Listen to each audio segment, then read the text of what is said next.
members. I see several have joined already. This is our seventh, your seventh AB 617 meeting for Arvin, Lamont. So right now I'm going to ask for all the CSC members, all the attendees, all of the different organization members to remember to change your screen name. It'll be important for you to rename at the top right side of your picture or video. You're able to see your name. So you're going to want to click and update. If you're a CSC member, you want to put CSC dash first name, last name. If you're a resident, you want to put an R in front of your first and last name. And for all others, you will designate your organization. If you're from the Air District or CARB, and then if you're from the general public, you want to put a P next to your first and last name. And then just, I think everyone's doing this already, but just remember to mute yourself throughout the meeting. And if you do want to speak, you're gonna use the raise your hand function. And I'll share some slides in a moment with that. So hopefully all the folks that are attending today can rename themselves. This is gonna be really helpful because we're gonna take attendance, and in order to capture that you're here, we're gonna ask that everyone that's currently here renames themselves. And we'll repeat this again. So make your way to, if you look at the top right here, you're able to see the little 3 dots that you should see as part of the menu, and you wanna hit rename. And then you'll use the convention that is on this slide. So I'll give you all a moment to make your way to renaming yourself. Again, welcome all of the attendees, CSC members, organizations, representatives, and everyone that joins us today.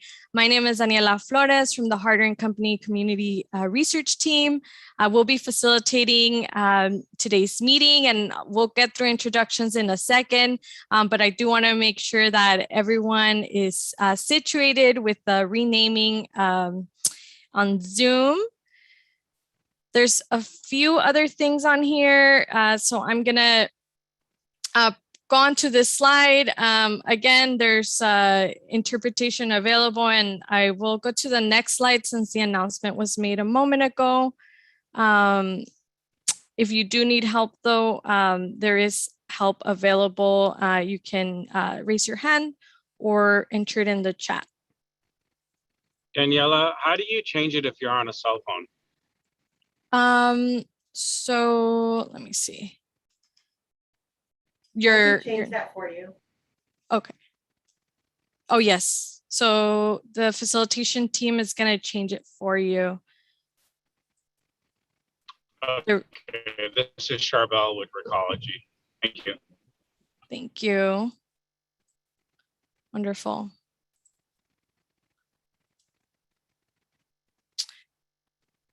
Right. We are able to link your phone audio if you are logged in on your computer just for the video. And if you do need to link your phone, if you are on a phone, if you're in the situation where you're calling in just from your phone and you're using that as your audio, but you have your video from your computer or a different device, you can, we can support you in linking your phone, or if you do have that option yourself and you're able to make your way to the menu, there's a picture on here on how you would do it. You essentially want to select switch to phone audio if you want to use that option instead. Sometimes when there's bandwidth issues, if your internet is not working well and you're trying to make a comment and you're not able to come through, and during the meeting, if that happens, you have the option of switching to your audio on your phone. And this would be the way. And if you need us to display this slide throughout, just let us know. We'll be happy to help you. Okay, I'm gonna go back to this slide. I do see there are still a few members that haven't renamed themselves. Again, we can help you too. So our team is going through the list of attendees and are supporting the renaming. But if you're able to do it, make your way over using this convention. All right. Ella, Yes. this is Gustavo Aguirre. Hey, Gustavo. I'll be covering for Paulina Torres. She's the first, but I'm the alternate. I just want to be sure that the way my name appears is correct in case I need to vote. Perfect. That looks good, Gustavo. Thank you and welcome. Okay, thank you. Okay. Great. Okay. Well, we can get started with some of these other slides. Again, I'm going to reintroduce myself since I am a new face that you're seeing here. Good afternoon and good evening. My name is Daniela Flores. I want to welcome you to your 7th AB 617 meeting for the Arvin Lamont community. I'm a research associate at Harder & Company Community Research, and I'm joined by my team members, Dr. Amy Ramos and Liz Lev. This is essentially the facilitation team. I know that you've, we've been going through a transition. And so this is the first of many meetings, and we will be supporting you as your facilitator. It is really our pleasure to be able to, work with you all and really cultivate a productive, transparent, and an environment that really is guided by input from you all. So we look forward to sharing a little bit more about our role. We have prepared a few slides, but I did just want to introduce the team as I'm walking through some of these items that you're used to seeing, because these were at previous meetings. So none of these slides will be familiar, but I will be walking through those as we move forward with our meeting. So again, welcome. And please, if you do have any questions, don't hesitate to put it in the chat. You can direct message Dr. Amy Ramos or Liz Lev, or really anyone in the Air District if you are having a question that's specific to troubleshooting or signing in, anything like that. But of course, welcome all of your comments and questions in the chat. And then at different time points during today's meeting, you'll have an opportunity to raise your hand and contribute to the conversation. So with that, I'll point to the slide that you're seeing right now. And just, again, not anything new, but if you're joining us on the phone and you would like to speak, to unmute yourself, you press *9. And you essentially press that again if you want to mute back up. Again, we ask that you raise your hand if you would like to ask a question or contribute, and you are able to use your Zoom hand to ask that question. You are able to press *9 if you're on the phone, if you're participating on the phone. And just a short reminder for all of the residents that are in the stipend program, folks ask that you stay at least 75% of the meeting in order to be eligible for that stipend. And so that means it's about an hour and a half, since this is a 2-hour meeting. So there are some meeting agreements that are displayed in my screen now. And want to recognize that these existed before Harder & Company joined your team. These are all, things that you all agreed on. And, coming in as your new facilitator, we really want to hear from you and open the invitation to modify this list, add to it. If you ever have ideas of how other things that we need to keep in mind in this group to be able to foster this, both transparent and productive environment, we welcome you to please let us know if you'd like to make some updates. So in order to have a productive discussion and respectful dialogue, folks ask that you, focus on solutions to help meet the meeting goals, and that you're let everyone participate. We ask that you step up and step back, really contribute, get yourself out of your comfort zone, and also identify where you might want to make some room for others to also be able to share. And that would be another one. Be respectful, keeping comments as brief as possible and to the point will allow for as many people as possible to participate. on here, we see that, we ask that people respectfully, point at the problems and the issues that are arising, and rather than individuals. And again, really work together to seek common ground and build consensus around this shared vision that you all are working towards here. I'll display this in Spanish for a few minutes or a few seconds. And hopefully you've seen these enough and several times, but again, we'll bring them back and are open to modifying as you see fit.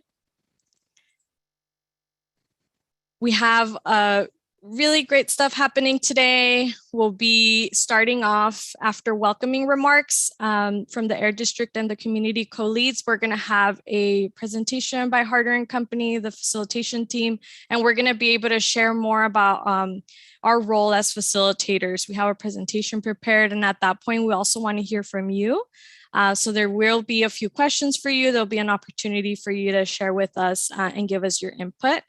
At 5:45, we'll be hearing from the Air District and from CARB, the California Air Resources Board, about the emissions inventory.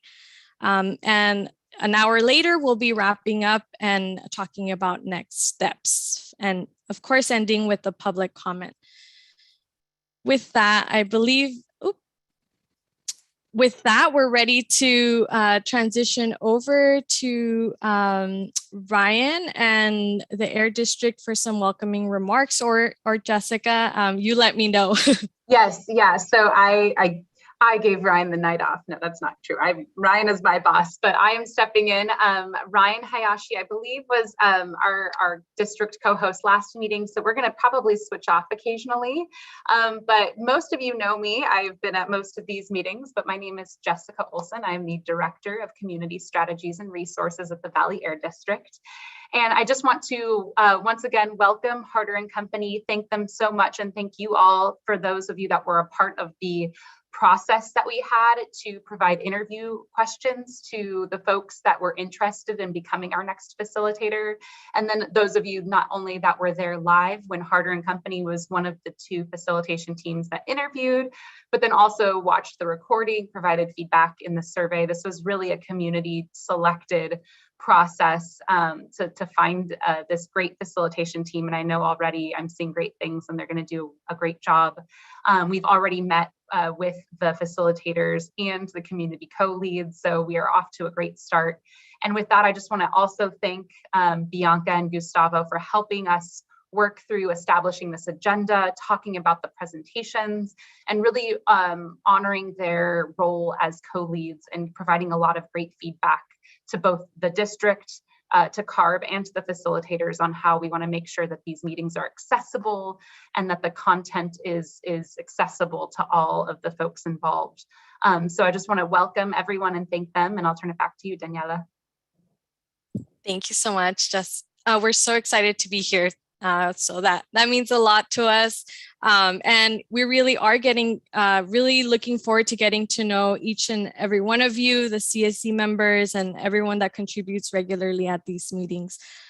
With that, I would like to turn it over to the community co-leads for any welcoming remarks. Gus or Bianca, if you wanted to share any opening welcoming remarks, this would be the time. Yeah, thank you everyone so much for joining us. I think today we have a great conversation with our facilitation team. And so one thing that would be great is to set the precedent of like what residents would like to get back from this facilitation team. And then also the emissions inventory, right, which is, I think, very exciting, at least from my end. So very much looking forward to that conversation.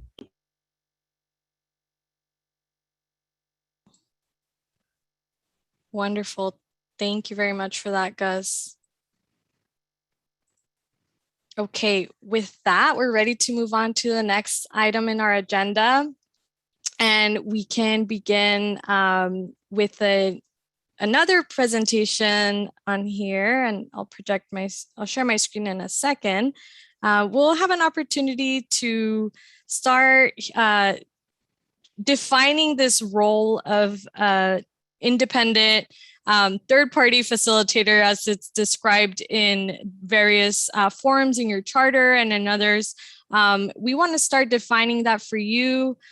We want to hear from you as well about what would be helpful during this transition. We recognize that you've had 6 meetings with different facilitation styles and different approaches. And so this will be an opportunity to start identifying the things that, you all need to be supported during this transition of facilitators. We want to be able to talk about any challenges that you anticipate for that. And also learn about what you really liked about other facilitation that you've seen here. What did you like about it? What activities were helpful? What do you hope to see? And we are taking notes of all of that, and obviously we'll be able to adapt as we have different meetings. And we really want to set the stage today for an open line of communication with the facilitators to be able to give us that important input from this community so that we can, get your feedback in ways that work for you, that are easy for you, and that allow you to really put the things that you all value at the forefront. So we have that presentation prepared for you all. We will only talk for the present for like the first 10 minutes, and we really want to turn it over to you all after that. And we have a few guiding questions to guide your thinking, and you'll get to also meet the other 2 members that are on here in one more second. So I'll turn this over now so you can see us our picture here. You can find Dr. Amy Ramos and Liz Lev in the screen, and they'll unmute themselves and speak in a moment too, so you'll be able to see where they're at. But again, so just to talk a little bit about our roles here more explicitly. I'm on the far left. To share just a bit of my background. My background is in public health. My background is in looking at social determinants of health. And really it's just all the things, what that means is all the things that make up our health. And so really we like to, in my professional and personal goals, really to reduce and address the health inequities and health disparities. So partly why I'm really passionate about this AB 617 work. And in this specific community, as your facilitators, we're going to play one specific role, and it really means a lot of different things, but we will be, I will be leading the facilitation along with my colleagues, Liz Lev and Amy Ramos. You will see myself and Liz way more than you'll see Amy, but she will be here periodically to support. And so just want to give you a heads up about that. I'll turn it over to Liz Lev to introduce herself so you can see her as well, and she might share a little bit about herself too. Hello, everyone. My name is Liz Lev. Thank you, Daniela. I also have a background in environmental health, as well as environmental justice and climate justice. I am super passionate about making sure everybody has access to a clean air and a healthy environment. I will be facilitating for your community as well as for the South Fresno community. I don't want to take up too much time right now because I really would love to hear from you all, your responses to our questions in a little bit. And so I'll pass it off to my colleague, Amy. Thank you, Liz. Really appreciate that. Good evening, everyone. I'm really excited to be here. My name is Amy Ramos. You can call me Amy or Dr. Ramos. I have a PhD in psychology and neuroscience. I'm very passionate about learning and helping ensure that everyone has access to the information they need to be able to make an informed decision. I understand very clearly that being part of the CSC is very important for you as a resident, as a community member, and for advocating for the well-being of your community. As someone who is passionate about science, I will be here to ensure that our team across the entire San Joaquin Valley is helping each of the 4 communities arrive to a consensus process that helps ensure that we have equitable outcomes for everyone, because having access to clean air and a clean environment is a basic human right. So looking forward to getting to know all of you more. With that, I'm going to pass it to my colleague, Daniela. All right, and thank you for that, team. And you'll have so many opportunities to get to know us too. And so if you have specific questions, we're happy to share more about who we are. So I'm bringing back the slide right here from if you attended the webinar, you might have seen it. We like to bring this back just because the words in this slide are really so important to us in our work and our approach. These are part of our guiding principles that we hold here at Harder & Company. And, we want to make sure that we contribute to centering a community voice. You all are so busy and so much going on in life. And the fact that you're here, sharing your vision, sharing about your experiences, and working hard together to make a difference in your community. We want to help center your voice and ensure that the process is guided by you. And we believe in equity, and that is central to ensuring that all of us in California can be healthy and that have everything, all the elements that we need to be able to lead a healthy life. And so we know that the burden is not distributed evenly. It's worse in some areas. And, the fact that you all were selected in this community indicates that there's some work to do, but there's so many people that are here. And so we hope that, through our facilitation, we're able to hold that and allow for all the progress that is meant to happen in these spaces. So what is our role? I know we talk about this facilitation. Our role really, as you probably saw from previous facilitators, it could look differently, and facilitators can have different approaches, but we want to take you back to your charter. And we looked at what you all described as the role for the facilitator as a starting point. And, we also have some recommendations. Are we all good? Okay. We have some recommendations for how we might operationalize this. So in a moment, you're going to hear from our colleagues, but I'll display the slide to share that this is our starting point of what the role of a facilitator is. And yeah, I'll turn it over to my colleague, Amy, who's going to talk through the first bullet on here. Thank you so much, Daniela. Please do let me know if you can't hear me clearly. So as Daniela was saying, we take our role very seriously, and we want to make sure that we're providing a space to have an inclusive dialogue. So we're not here to interrupt a process that you all have already created. So our first step was to review what you all have agreed on from your charter. And so what you see here on your left side of your screen are 3 statements that highlight items from your charter that will help us guide our engagement with you. And the first one is that we will be used for moderating the steering committee meetings, as you can see today, and for helping the committee reach consensus on issues. We interpret that as ensuring that all voices are heard, that we're having meetings with the air district. Sometimes that's going to mean that we're going to meet with the air district separately, sometimes meeting with community residents separately, with EJ folks, with everyone alike. We don't have a stake in the outcome. We are here to guide a neutral conversation. We expect that at some point there might be conflicts, meaning competing priorities between residents or between air districts or industry or any other organizations or CBOs in your area. So we plan to help mitigate those issues. As a team, we have plenty of experience understanding the needs of community residents like yourselves. And so we are here to help reach consensus together and ensure that all voices are heard. I'm going to pass it to Liz to review how we will describe the second item from your charter. Thank you, Amy.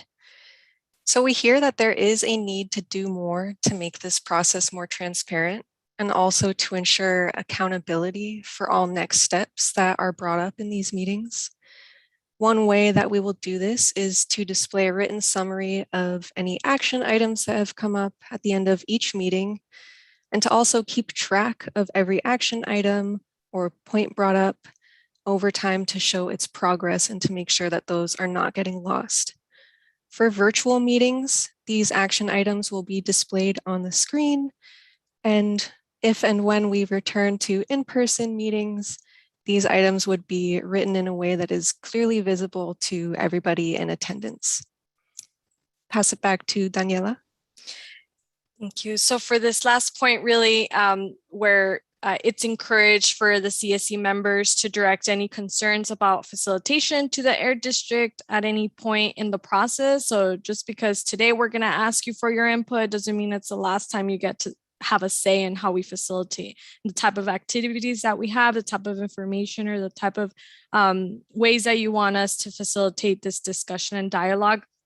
We are going to put our contact information at the end of this presentation, and that is an email that you can also, if you wanted to give us feedback or address anything to the facilitators, there is an email there that you can send your questions.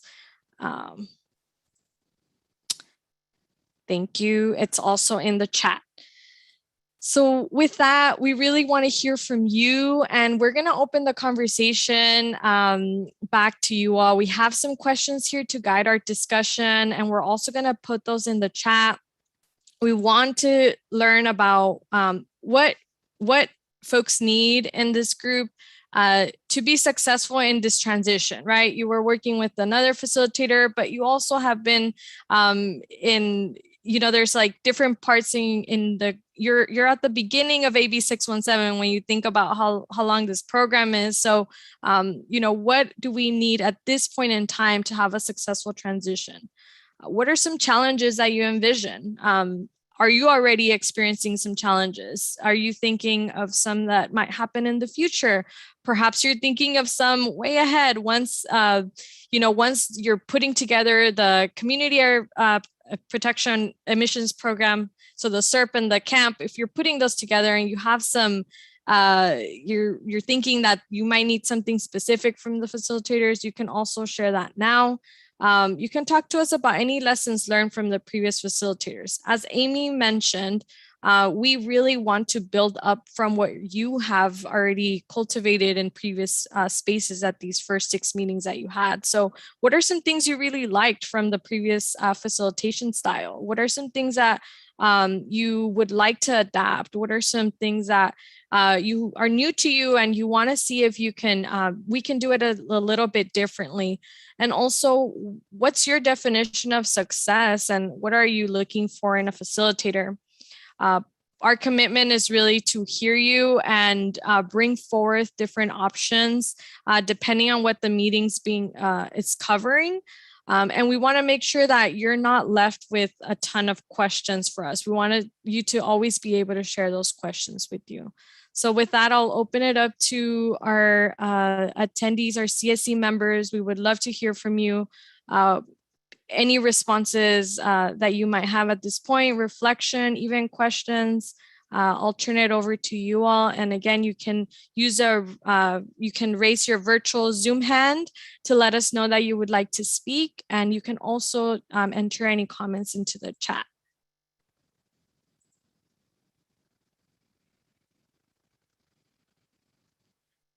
Gustavo, go ahead.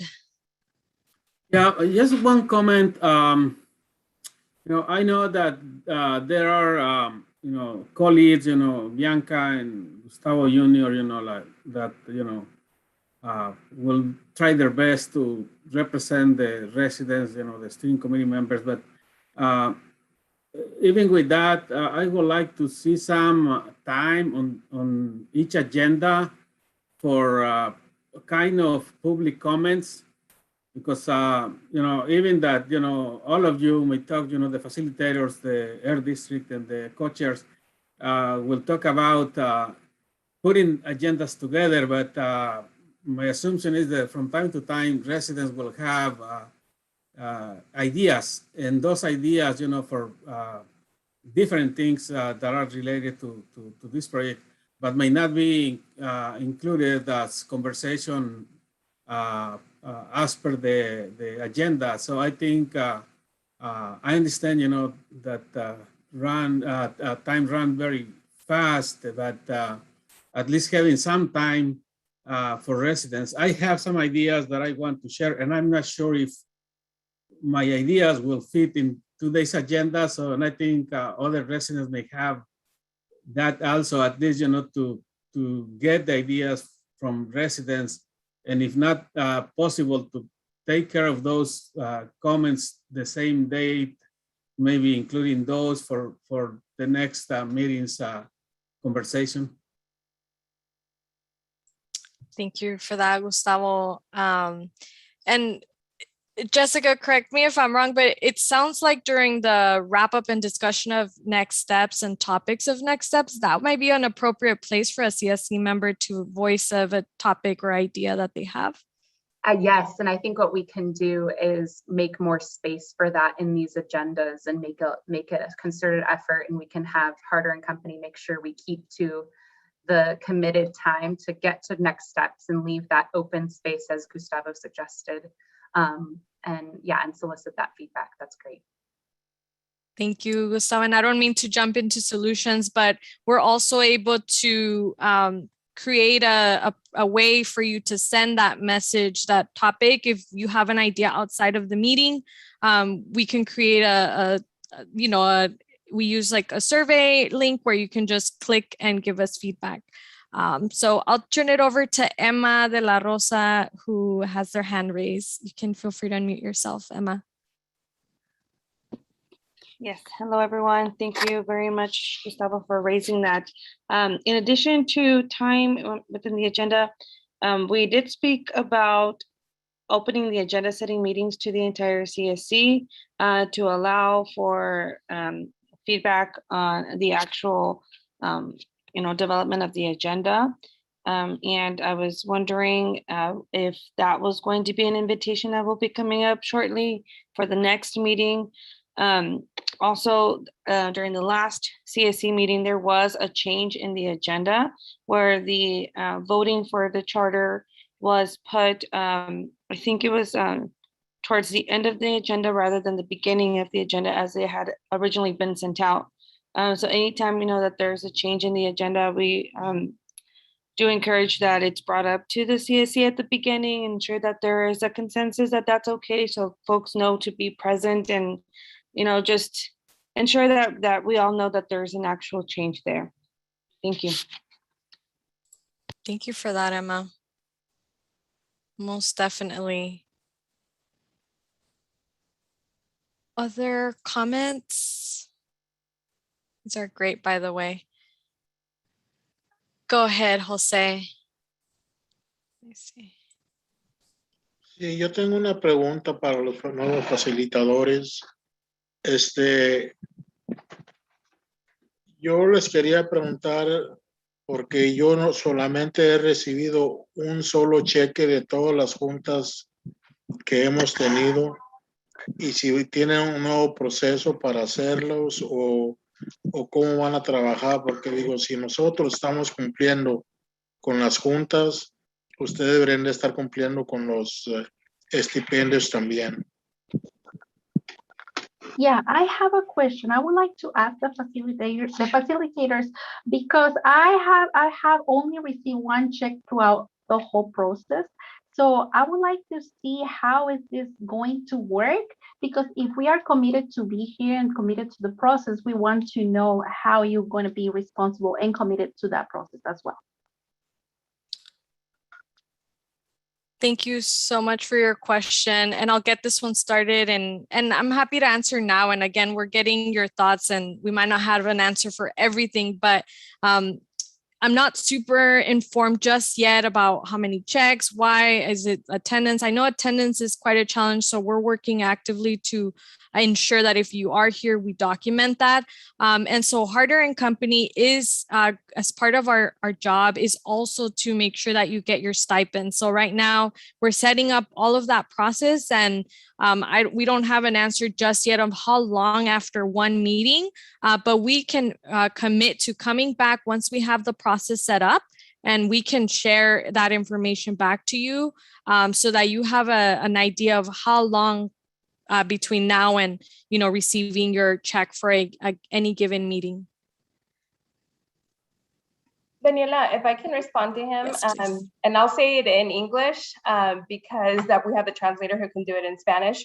But so Mr. Moreles actually hasn't submitted his stipend application, so we would just need for him to submit that, and we can send that over to him so that he can get that filled out and back to us. But anybody, any of the residents are eligible for it. We just need to have a stipend application in hand. And it usually gets processed at the end of the month.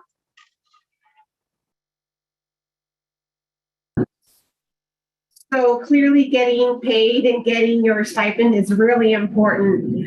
In addition to that, getting your voices heard and making sure that this process feels good and it feels successful is important. When you're thinking about what success looks like, how do you define it? What would that be?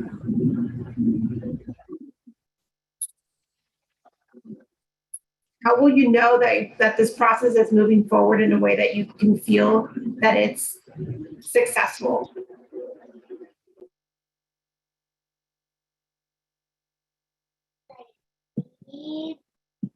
Hello. Yes. Le quería responder a la señorita que dijo ahorita, si no he llenado mi forma de estipendios, entonces, ¿cómo he recibido un cheque? Ya recibí un solo cheque. Quiere decir que sí, las he llenado, nomás que ustedes son los que no se han fijado, yo creo, correctamente. I would like to ask another question to you in response of what you said about the filling of form for the check. How is it I already received a check? So that means I already filled out the form. So I think you need to be able to process all those forms. Señor Mireles, si me podría dar su número de teléfono, porque ya nos hemos comunicado con él y lo podemos hacer ya después, pero fue un error que se mandó el primer cheque porque se le mandó a su hija. Pero para no tomar mucho tiempo de aquí de la reunión, si nos podría dar su número de teléfono así en el chat, y nos podemos comunicar con usted para poder arreglar todo esto. Thank you. Gracias. I see Jesus Alonso. Go for it. All right. On my end, for answering the question of what would success look like, it would be by the number of community suggested projects put forth, accepted, and funded. I know the Air District has a lot of incredible programs that help our area, but really want to see really community-driven ideas being funded, because really community members are the number one identifiers of pollution sources, pollutions, and solutions for their own community. Thank you. Thank you, Jesus, for that comment. Great. So I think, once those opportunities for communities to come up, or for community projects to be mentioned, I know in other communities I've seen where communities go and present on different topics early on, even before there's an opportunity, just to share of this innovative strategy that a community member or community group is using. Certainly, there will be opportunities for you to be able to nominate a topic, or, to speak out about that. And once those applications come up about the projects that will be selected, I know we'll have many conversations of how we can make sure that those applications are accessible to you, and that you get clarification on what's needed to be awarded and to make sure that folks work with you all. And again, not committing to like, that facilitators work with you on that, but really it's about providing that space for you all to be able to have that conversation once that time comes. So many opportunities for us to facilitate that process. So thank you for that. Gustavo, I see your hand raised too. Please go ahead. Yeah, me again. I think following up on Jesus' comments, I think for me a successful process will be one that the projects suggested by the steering committee and residents, as Jesus mentioned, are funded. I think last night I was in the community of Chapter talking to residents there for another topic, but they were sharing with me the frustrations they have, after having hundreds of, and I'm not exaggerating, hundreds of meetings, the residents put in their time, and their frustration is that they leverage funds for the Shafter project, and based on what they told me is most of the funds are going elsewhere, oil industry, ag industry, but not invested in their community. And they were telling me it was a Shafter project, not a Kern County or Valley project. It was supposed to be, these funds were to be invested in the community of Shafter. So for me, a successful process here, learning from, from lessons learned in other areas is, as Jesus mentioned, that the funds, that will be allocated for Arvin, Lamont, and all the map that includes this, project, that those projects that will be suggested by residents be funded, because it's very frustrating for, the people that are participating in Chapter to seeing, the funds going somewhere else. I don't think that's fair. It's not ethic. So I think here we want to see, something done in a more fair way for the communities and the people, the residents that are putting their time to see improvements in their communities. Thank you for that comment. Ryan, was that a hand raise?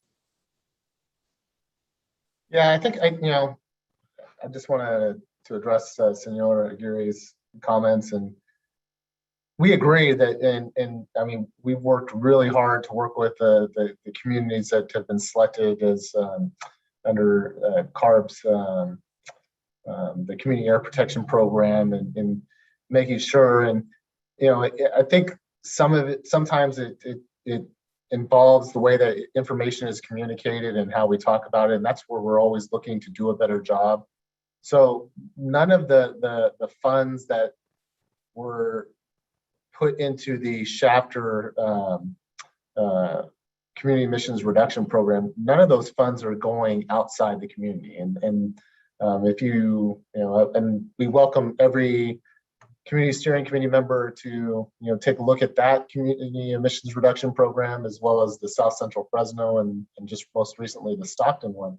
And all throughout that, you can see that there are programs and measures in those that directly benefit the people that live in those communities. And those came from the discussions working with the community members and to make sure that those were included.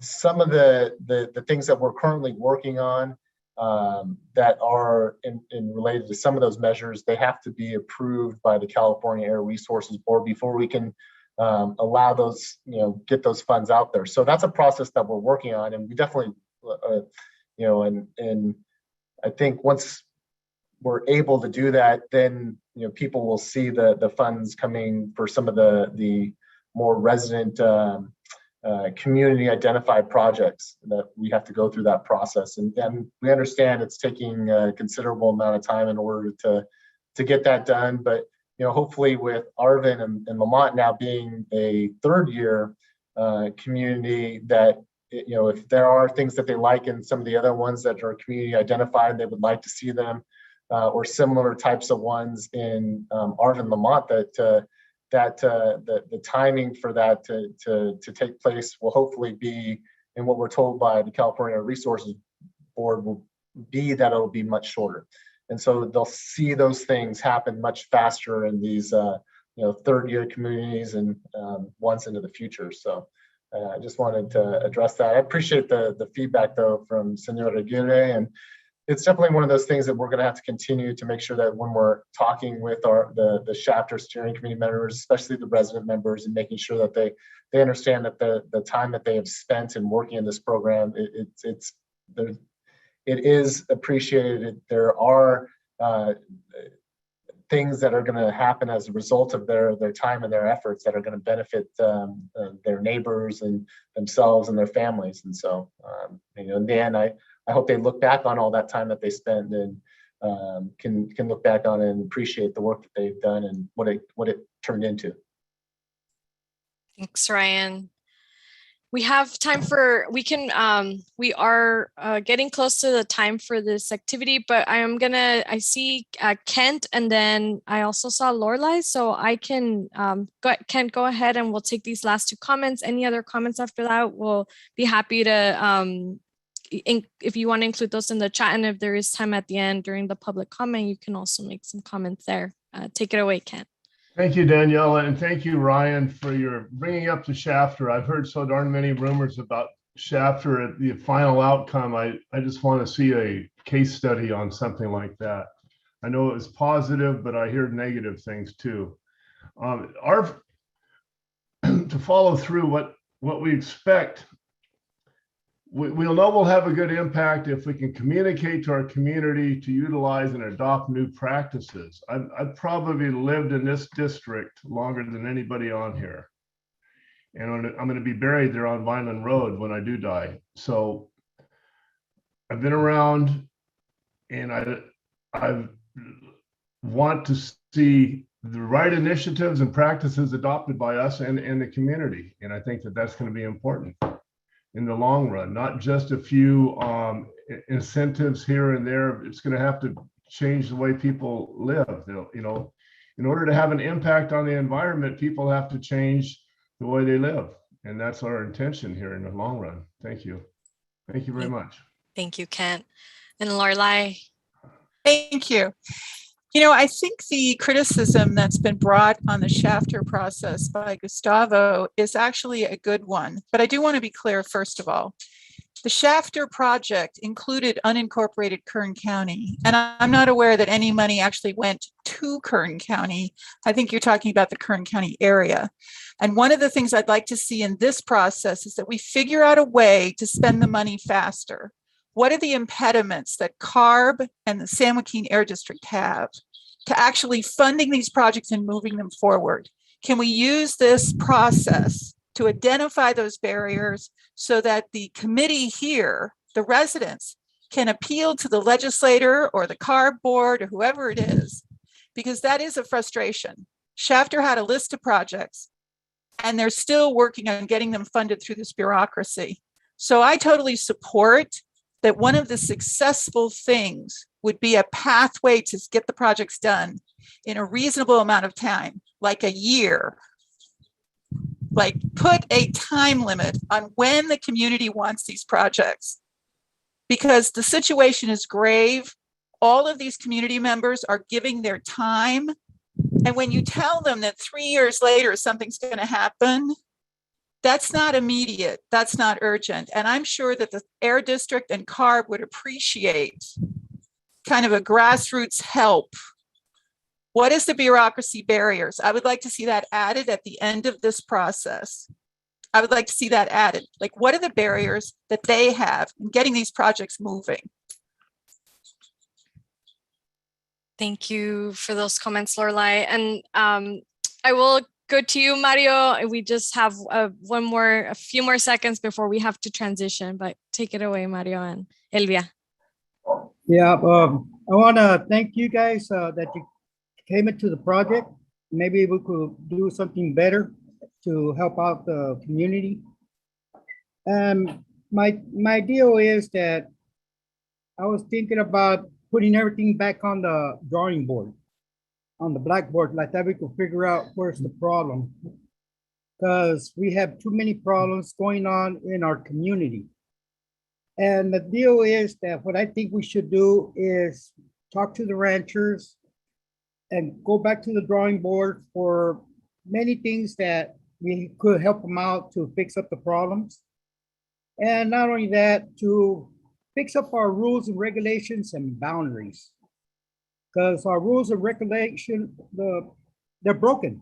They don't work no more. People are abusing what they're doing. That's the way I see it. What we need to do is go back to the drawing board and figure out our rules and regulations had to be followed, not broken. And the reason why I'm saying this, because what I've been seeing in our valley is really, really, really bad. You know, it's messing up our environment. It's messing up our health. And be honest with you, we need to do something about it, and we have to do it quick. Because our community is suffering with everything that's going on around us. And the only thing I could say is we have to go back on our drawing board to figure out what is the problems and help out, help out the ranchers to do the right thing. And not only that, help out the citizens to understand what's going on their surroundings. Do you understand where I'm at? Absolutely. And I want to thank you guys that you guys are joining us, and hopefully that we could fix up everything that's going on with our pesticides, with our wastewaters, with everything that's going on here in Kern County. I'm not just talking about this valley. I'm talking about the whole Kern County, because that's what I'm seeing. I'm seeing a lot of problems. And I hope everybody could get together and find out a solution and go back on the drawing board. And I think that's what we have to do, to go by the rules and regulations, what started everything. Because they're broken. They're broken. They're not working no more. They're abusing the system. They're abusing everything that's going on. Thank you, Mario, for those very real comments. And, we're hearing you and recognize that Arvin and Lamont has a long journey to go in this process. And just thank you for your comments. But we don't supposed to have that journey. We're supposed to fix it. Understand me? We're supposed to fix it, not to have that journey. We don't need those journeys. That's why we have to figure out and go back to the drawing board. Like that we could fix it. That's my point. Yeah. We hear you loud and clear, Mario. Thank you so much for that. And this feedback is really helpful for us because I hear the passion and the energy in what you're sharing, and it's really important to have that. And it's important to have a transparent process. So our goal is to use what you shared today to help us better understand the tensions and the issues that arise during these meetings. So we're going to come back to this quite often. So Daniela's going to share our contact information in the next screen. Please, we welcome any more feedback that you have. We're not just doing this now because it's our first time here with you. We know it's a privilege to be here and to share this time with you together during the evening, right? You all are here taking time out of your schedule to share these concerns. So continue to think about what else we could do to help with this process. We are here to guide the conversation, Mario. I got a lot of things in mind because I speak with a lot of people in the ranches and stuff like that. Yeah. My point is that it's not to create problems to our people or our ranchers. I don't want to create problems with them. I want them to understand that we are here for them. We are here to help them out, to get ideas, to give them new equipments or whatever it is. You know, that's why I'm here. Right, And right. And the thing is that we need to figure out with the pesticides, what's out there. People are bringing the pesticides home. The kids are getting cancer. And we need to like figure out a way to maybe have a portable shower for them. Yeah, there's a lot of solutions that are needed, right? For many of the inequities that exist. It's not fair, right? It's the what's happening now is not fair. So we're going to talk more about that, and we're going to facilitate that process. I think the following conversation that we will have by your local air district and the CARB will help start that dialogue. So with that said, we're going to, Daniela, if we want to transition to our presentation, just because it's very related to what you're talking about, Mario, and we hear you, and we're going to continue that conversation. So Daniela? Could you send me the thing, what you told me with your name and all that? Absolutely. We'll put it in the chat, Mario and everyone else. Again, thank you for engaging in this conversation. We know this is so very important because this is about your livelihood. So we really appreciate you sharing. So with that, we're going to transition to Mark Montelongo, who's going to kick us off for the emissions inventory conversation. So the floor is yours, Mark. Welcome. Sounds good. Let me share my screen here. So maybe Mark, as you're right before you share your screen, I'll just kind of introduce Mark in the next little set of presentations. We've talked a couple of different times, and what Mario was just bringing up is so important. I think Amy and Daniela did a good job transitioning. All of the concerns Mario brought up are very related. If you recall, we did that emissions or that exercise where we asked you all to sort of baseline, understand what sources of air quality concern you had. I'm going to drop in the chat the link to that as a reminder of all of the great input that we received. And so during that meeting and at the last meeting, we talked about a couple of things. Obviously, there's really what's most important and what we're here to learn from you all is the community air quality concerns. And that's what I just dropped into the chat. But also the Air District has a responsibility, and CARB, California Air Resources Board, have responsibilities to understand on a technical level what the emissions sources are in your community. And so what Mark is about to present is what emissions of stationary sources that are like operate, and he's going to share his screen here, sources that operate and don't move within the communities. So they're like industrial sources or operations that are located within the boundary, and talk a little bit about how that inventory is developed and what that means for the problem. And then CARB, the California Air Resources Board, is going to talk about the rest of the inventory, and I'll let them get into what that means. But I just wanted to let you know how it's all kind of interactive. And after today, moving forward, we're going to take both your air quality concerns and then sort of the scientific underpinnings of what the inventory needs, and use that to build upon all of the CERP, the Community Emissions Reduction Program solutions, much like what Mario was mentioning, kind of solutions. How do we move forward and tackle all these problems? So with that, I'll take it away, Mark. Cool. Yeah, you can see the presentation on your end.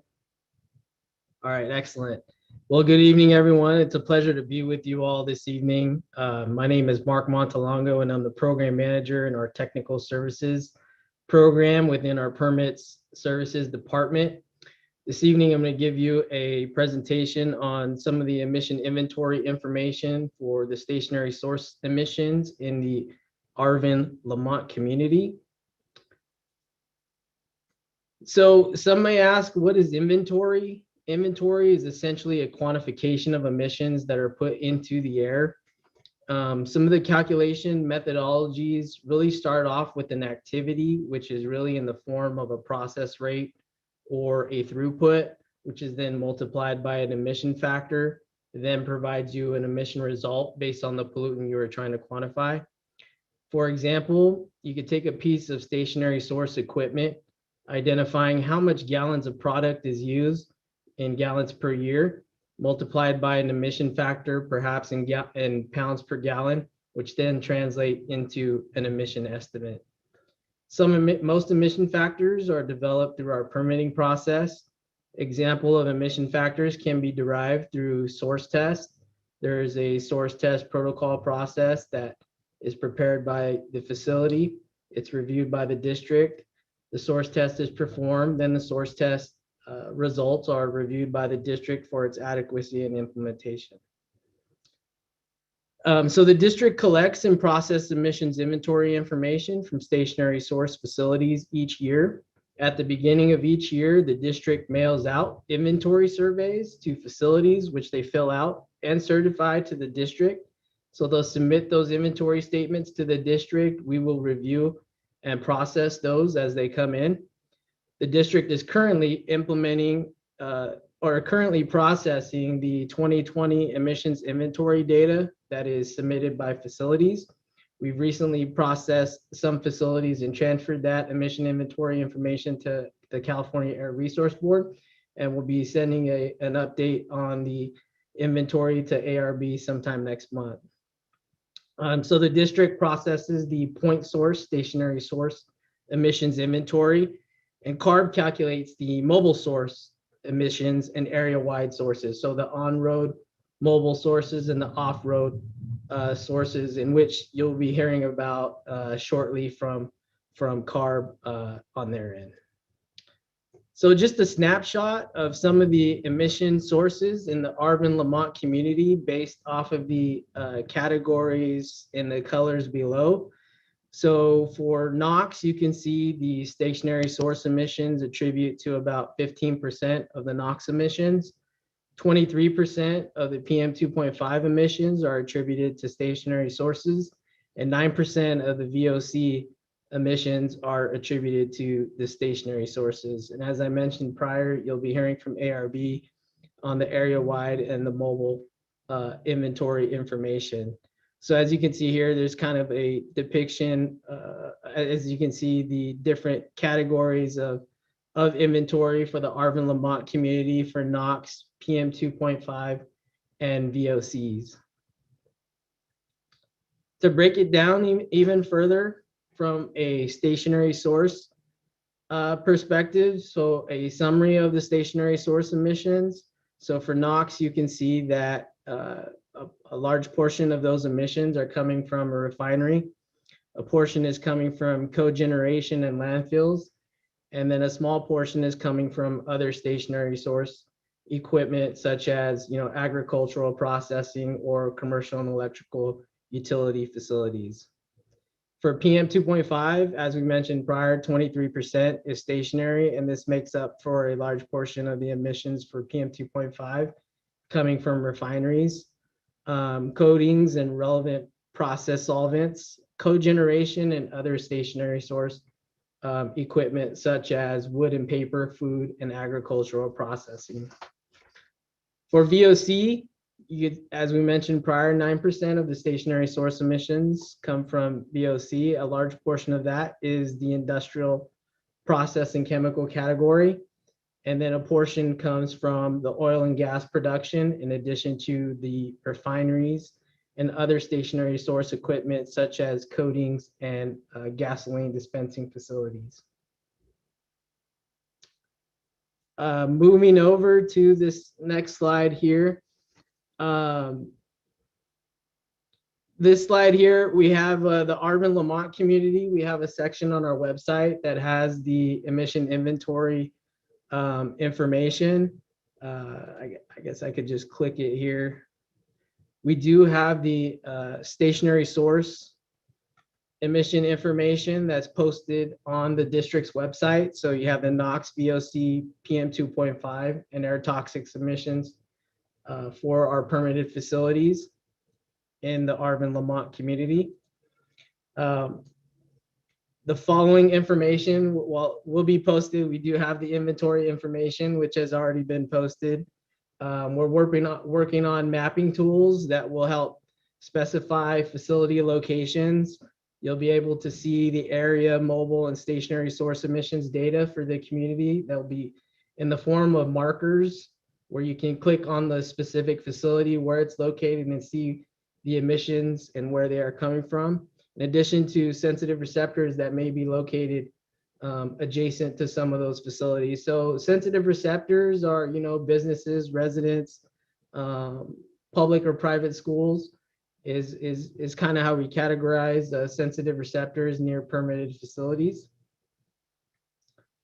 And this is just a slide here that shows the boundary of the Arvin Lamont community. And so within this map here, there'll be markers identifying, the facility locations where you'll be able to go in and look at the emissions inventory information for some of these permitted facilities in the Arvin Lamont community. So with that, I appreciate your time this evening to present the stationary source information, and would be happy to take any questions you may have. Yeah, I got a question. Sure. Could we extend that borderline on the map to extend it out more wide to, because there's more, and on my investigation is that I seen more stretched out. It's too small, the area for the things that are going on. I feel that the map should grow a little bit more. I thought we could pinpoint more where the problem is. I can help answer that. So Mario, I think you were a part of the couple of meetings. I think we had 3 or 4 meetings where we talked about the boundary. But what I'm hearing from you is I think you're saying more than just the boundary, which I think at this point is pretty set in terms of like the project area, but you're asking more like sources like Mark was describing, maybe identifying sources that are maybe impacting the boundary that are outside of that line right now. Correct. You're asking. Okay, cool. Yeah, I think that's definitely something that we can start to take a look at. We started with, because as Mark mentioned, we're still in the process of mapping, and there's a big effort with working with CARB to get make sure we have all of the data collected. But as you know, because that's the primary goal, right, within the boundary. But as we move forward, definitely making sure that we identify anything that's outside the boundary that could be impacting. We'll definitely note that and work with the team to start that process and take a look at that as well. Yes. Like I said, with the primary being in that boundary that we all voted on and set as a committee. Yes. But from the beginning, it didn't look like, it looked like it was okay. But when I started doing my investigation and all that, it's wider. It's more, the problems that we really have is more stressed out, more boundary. And then with the gas and everything is going towards Lamont and Arvin. You can smell it miles away. If you go in Lamont at around 8 o'clock, you can smell the gases in Lamont. Every morning when I take my daughter, I smell it. And the area where the problem is miles away. I think too, one of the things, and we're really eager to talk about it at the next meeting, is talking about air monitoring, right? Where we scientifically find out like what is impacting Lamont, what's impacting weed patch in those areas that you're talking about just north of Lamont. And so I wonder if, especially next meeting, where we start to talk about identifying what monitors to use, what maybe your investigations have shown. I know Gustavo, I know Gustavo was mentioning to us as the district that there were folks, and maybe Mario's one of them, that have done their own investigation. So we definitely want to hear from the residents about that. And I think next meeting, that's especially going to be important, and always moving forward, right? When we talk about monitoring and ground truthing, right? Understanding what's really happening out there. Thank you both. Kent, with that, feel free to share. Thank you, Danielle. Mark, thank you very much for a good presentation. I've been thinking about what you presented on since the last meeting. And now we see that the stationary problems are the smaller pieces of the pie, and it's more of the mobile aspect. So is there any data? So I think of our our arteries, State Route 184 and State Route 223, and we get a lot of traffic going through there, and that's 24/7, right? What about, somebody brought this up before. This wasn't my great idea. Somebody else, what about each of those areas through Arvin and Lamont have 3 or 4 stoplights? Is there data on that? Would that be significant if they were timed so that the trucks could roll through town? And that's just, somebody brought that up at one of our chat room meetings, and maybe it was Mario. Good idea, Mario. No, I didn't bring that up, but it's like I was talking to the people who helps me out, investigates and all that.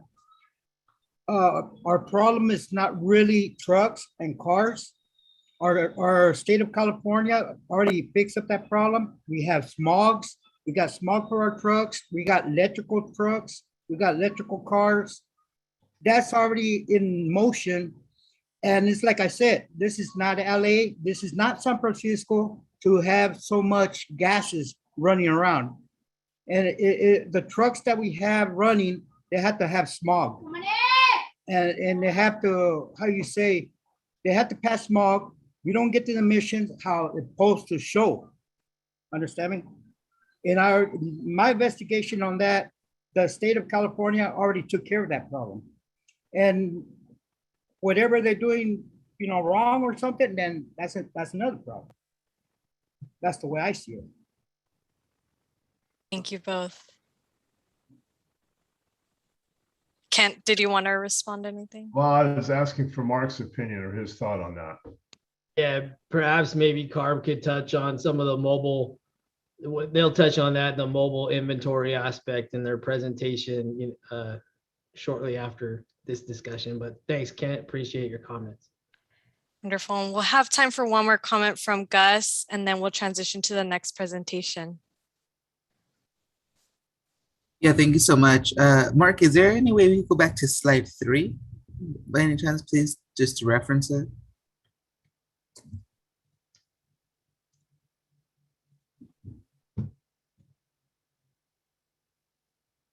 Okay, and so this is a graph of the emissions sources summary, and this includes stationary, area-wide, on-road and off-road.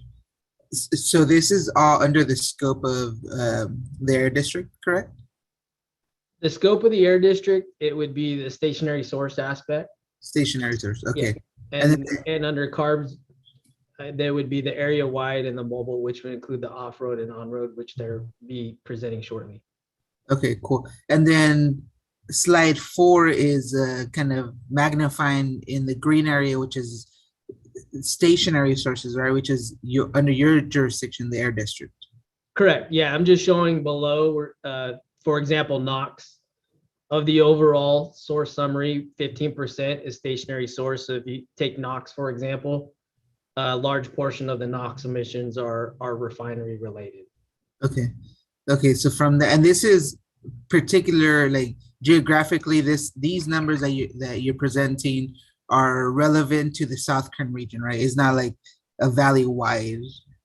This is not valley-wide. This is Arvin Lamont community specific. Perfect. Okay, cool. So it's very interesting to see. So for the NOx and PM 2.5 of that green space, which is a stationary for either, well, at least for NOx and PM 2.5, the vast majority of that is through the refinery. But then through VOCs, which are like gases, is through these industrial processes, right? Which are chemicals. Correct. Okay. And then there was, I just wanted to get that clarified a bit. And then there was another one that was like coating and like solvents. So I know, and we'll talk probably further about this, but there has been reports of like, is particularly in these neighborhoods in South Kern where residents are doing like, pretty much what auto shops are doing, but just, in their sidewalks or in their driveways. But I think we can talk more about that. And my second thing was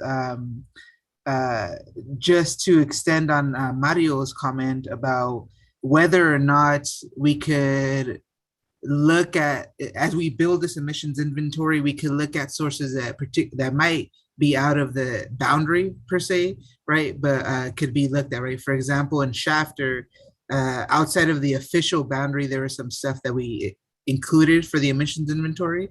And so just to clarify, the answer for that is yes, right? Like there could potentially be other sources of emissions that are directly outside of the boundary that we could look at, right? And kind of get a deeper dive if the residents so wish, right?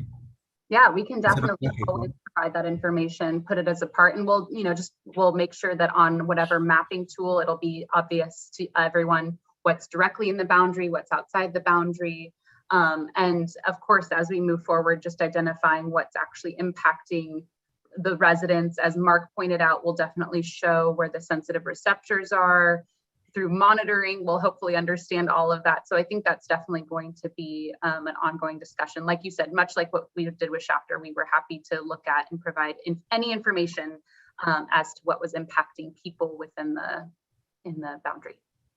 Well, and then just to close, the emissions inventory that like kind of this yearly report that that the Air District does through the surveys, how is that ground truthed to like the actual like absolute value of real emissions that are depleted, right? For example, I understand that in the world of agriculture, when someone uses, say, Talone or 1,2,3-D, say they get 10 pounds of it a year, and the next year they get another 10 pounds, they might only use 5 pounds a year, right? Do you guys go based on like the numerical value of like what they're producing, or the actual, is there like actual meters and like the exhaust pipes of these stationary sources that actually reads that? Like, how is that ground truthed? I'm just curious. They'll provide us their activity information, whether it be their process rates or throughputs for that year. And that numerical value then is used to create this emissions inventory, Correct. right? And then that is reported to CARB on a yearly basis? Correct. Okay, cool. Yeah, those are just my clarifying questions. Yeah, to the district on a yearly basis. Yeah. And then, yeah. Awesome, thank you. Thank you all for your questions, and thank you, Mark, for your presentation. With that, I think we're ready to move on to CARB's presentation, and I want to welcome Alejandra and Sharanya. You are able to share your screen, and if others have questions about this previous presentation, please feel free to continue sending them in the chat, and the speakers can answer them there. Thank you.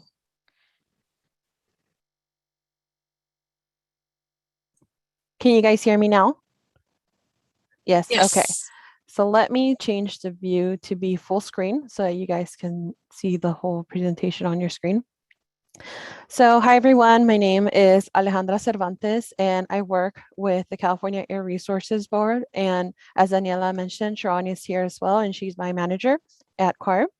So today I'm going to be giving an overview of the community emission inventory for Arvin, Lamont, and how we have developed this community inventory. And I'm going to be focusing more on the area-wide and the mobile sources part of the inventory, since the district staff has just went over the stationary sources. So before I want to go into the details of the community inventory, I want to take kind of a step back and outline why we are working on an emission inventory and why it's needed, and also kind of bring back a little bit and review on what exactly is an emission inventory. So emission inventories are one of the fundamental components of any air quality plan. And the Community Air Protection Blueprint calls for the use of emission inventories and community emission reduction programs. The emission inventories allow us to identify emission sources that are happening in the community, establish a baseline of emissions, set emission targets and reduction measures, and also keep track of these emission reductions that are happening. So for the emission inventory for Arvin, Lamont, and what I'm going to be going over for today, will account for the emissions within the community boundary, as we were discussing earlier. And for the rest of the presentation, the CARB area-wide and mobile sources are going to be displayed in a 1 kilometer by 1 kilometer grid, as shown here on the map. So Before we go into a more technical details of the emission inventories, I just kind of want to recap what Mark was talking about and what was discussed during last meetings on what the emission inventory is and what are these sources that we are including in the Arvin Lamont community inventory. So as Mark said, emission inventory estimates the amount of air pollutants that are released in the atmosphere by specific sources and a specific geographical area, and we're looking at a specific time frame. In the case of the Arvin Lamont community inventory, we're looking at the emissions from the 2019 year, and we're looking at those emissions happening within the community boundary. And these emissions inventories, especially for Arvin Lamont, they're developed using the best available data, and they can be updated over time to reflect more sound science and robust data. So as you guys were mentioning the sources of concern on the outside of the boundary, we can also always include those within our emission inventory. John discussed in his overview of the air quality presentation last month, emission sources and its air pollutants. So today, what I'm going to go over is a little bit further into what is the emission inventory perspective. And usually emission sources are broadly classified into 4 major categories.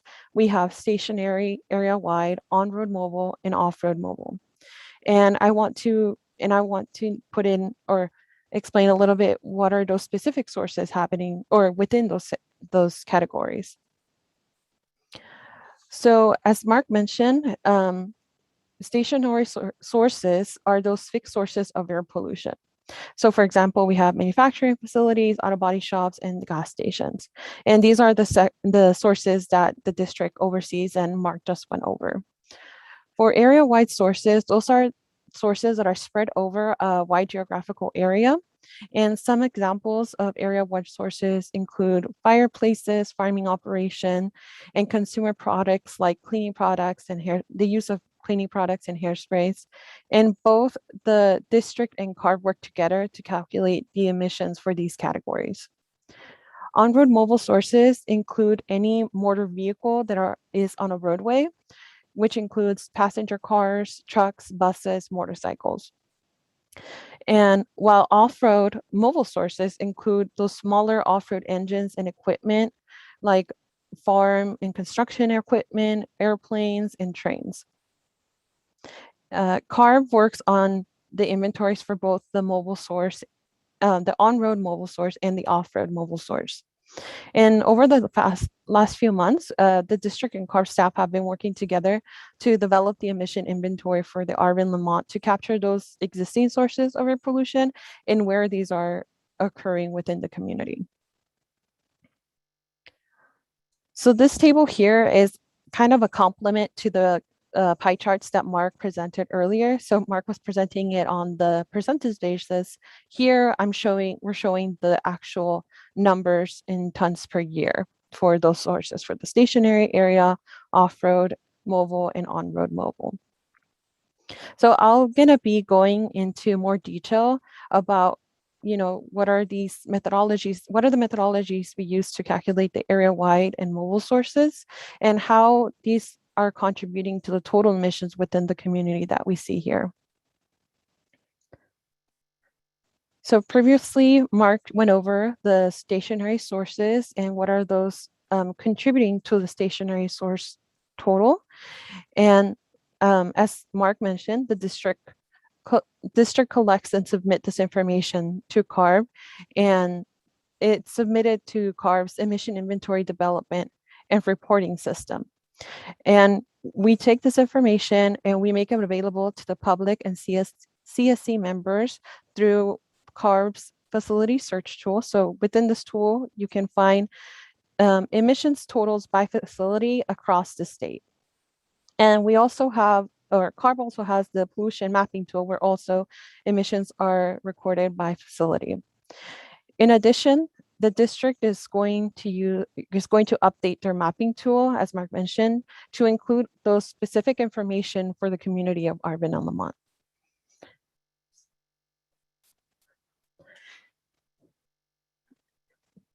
So for area-wide sources, CARB and district calculate emissions using approved methodologies for each of the categories at the county level. These sources include, for example, farming operation, dots from paved and unpaved roads, and residential fuel combustion.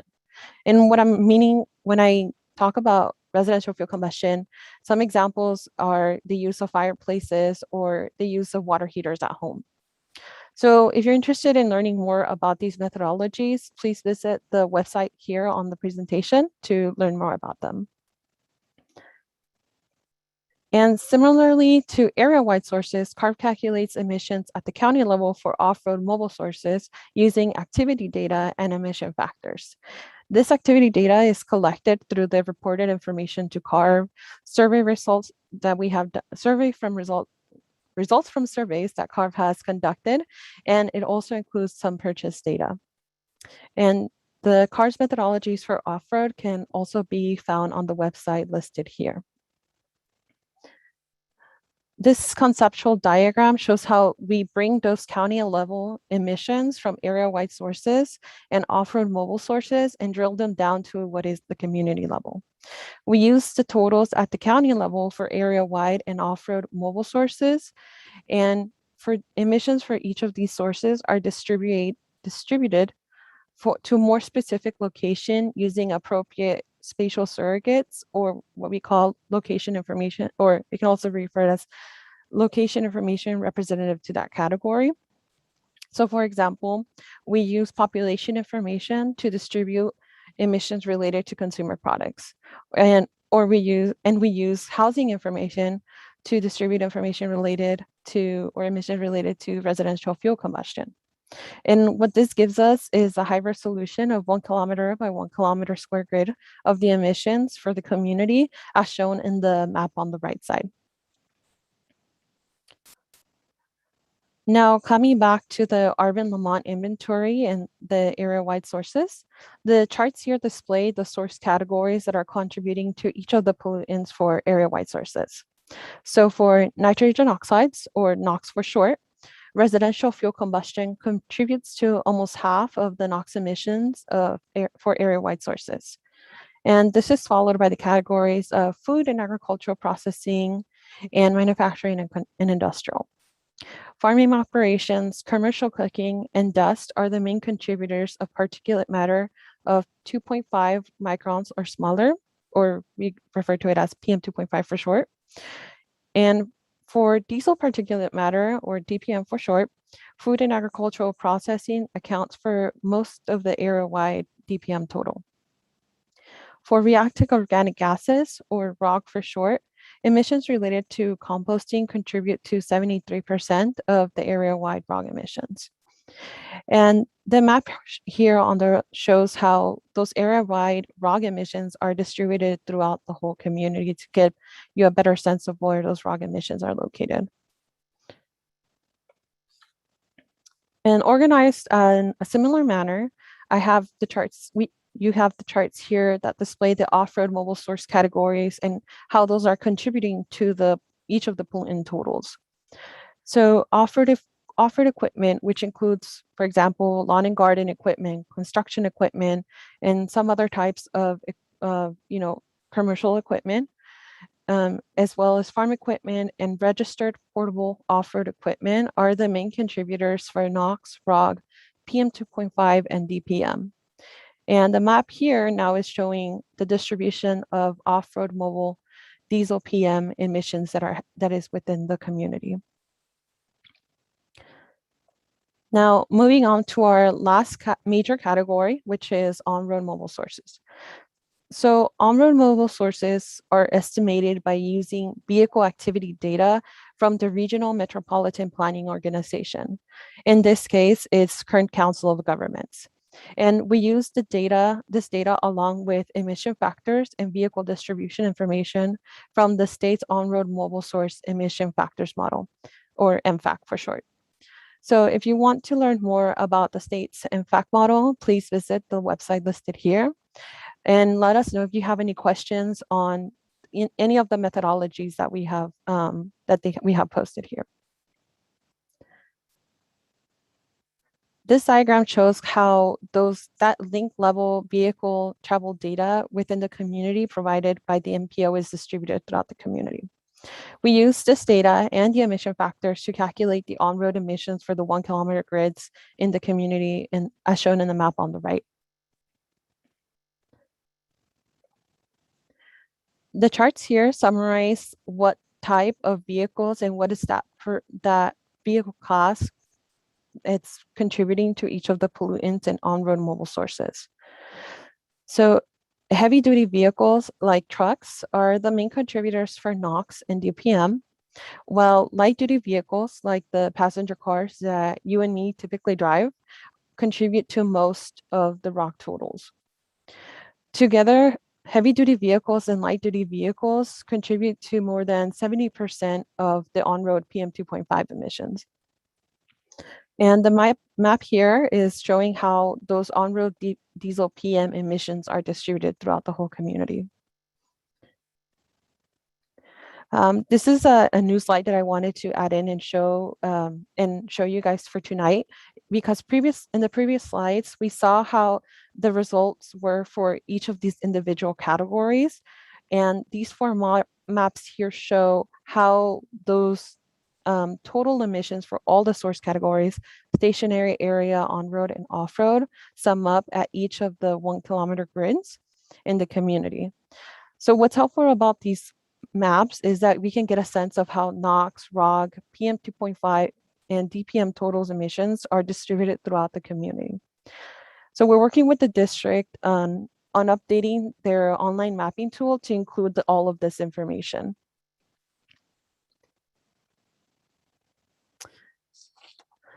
And as required by the AB 617 blueprint, CARB, along with the district, is currently developing the projected future emissions for the Arvin Lamont community to support the CSC members and the development of the community emissions reduction program.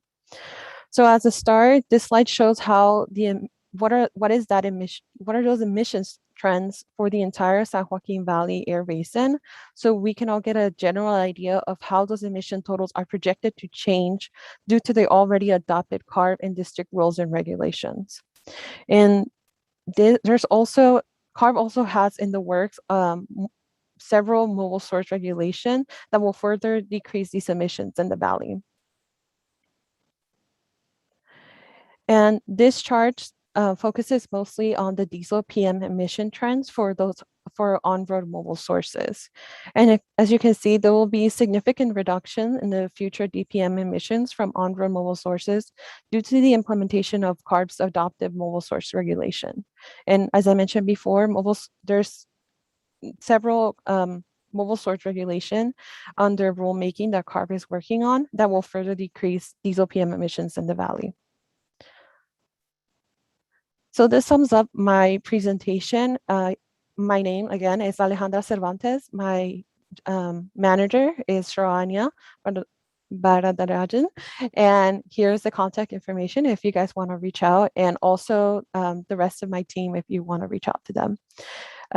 This sums up my presentation. So as for our next steps, we are working with the district on providing the CSC members a summary table of emissions for the community and updating the district's online mapping tool, as well as forecasting those emissions for the community. So as we continue to work with all of you to revise and finalize the community emission inventory, we greatly appreciate any input and feedback that you might have, which I have heard already tonight. So thank you for that. And please let me or other district staff or other CARB staff know if you have any comments. And we're here to discuss those questions you might have. And feel free to contact us anytime, either tonight or in the future. And yeah, thank you. We welcome all your comments and value and appreciate your collaboration in this process. Thank you so much, Alejandra. We do have a question from Gustavo. Yeah, the troublemaker, I'm sorry. I think just, building on my, prior comments, that residents wants to, the comment I made about Shafter. I think for Arvin Lamont project, one way of addressing, the concerns of residents that don't see, or I think based on the explanation, maybe praise will come to the community of Shafter, but for this one here, one thing that, I was trying to connect is, I think when we had the prior meetings, when we were talking about, polluting sources, I don't recall that we talk about sidewalks in the communities or streets and installing bike lines, or the streets having public lights, or the streets will be more walkable, and reducing the miles drive on cars, or improving, or how improving parks will reduce the pollution in the communities.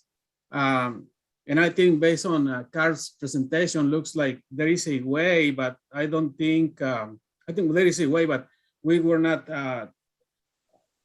including those. And I think moving forward, it will be great to have those in mind, like improving the streets, the bike lines, the parks, like in Lamont, there are 3 parks, but all of them need to be improved. So when people go to Hart Park or West Bakersfield to do some sports, Hilltop does not have a park there, so they have to drive somewhere else. And Arvin folks, they are trying to improve their parks. There are parks that only have a playground and nothing else. There are parks that have space but no lighting for kids to do sports, so they have to go other places. And I think, I don't know what the rest of the residents think, but I would love to see, some of those projects, some of the funds that eventually will come to be, to improve parks in those communities, Arvin, Lamont, and to improve the streets, because I think pollution also comes, from the dust from streets and all of that. So I would love to see, that that's also be considered moving forward.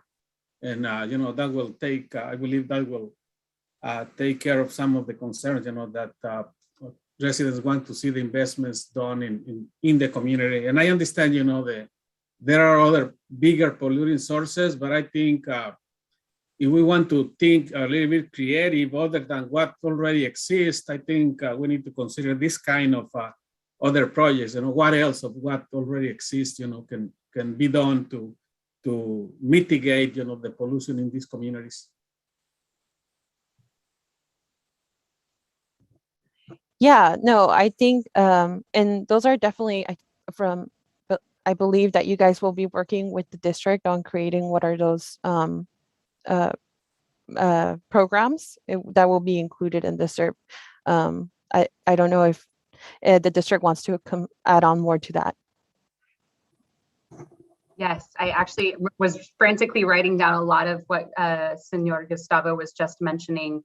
I think we, throughout this process, I agree that we will have set times to talk about, of course, developing SERP ideas, but I've been writing down everything we've heard. And I think some of what you're saying is something I've already heard in breakout groups. I've already heard in the tool. You're hitting on a lot of the high points. We're hearing walkability and sidewalks and parks, and we're getting a lot of great ideas. So I agree with Alejandra. We'll just keep building on all of these, but we're definitely not letting these go to waste. We're writing them down, and thank you for your comments. Yeah, thank you. And actually, I want to mention that I helped submit a grant to CARB for a project in the Rexland community to build a soccer field, those small grants that CARB have. And we were granted, the funds, and our main rationale was, reducing the travel time of the residents from that community, because they don't have to go other places, and I'm also, working with the county. I see when the county is applying for grants, that we support, provide letter support and community engagement. We see that, some of the rationale that the county uses is, the reduction on VOCs as an example, in sidewalks, for example. So I know there are, some measurements that we can take, to consider, the reduction in pollution. And I think understanding that they are bigger polluters, but I think maybe a combination, at least, of these local projects in the community will be great, for residents. Yeah. Thank you, Gustavo. Mario? Yeah, do you hear me? Yep.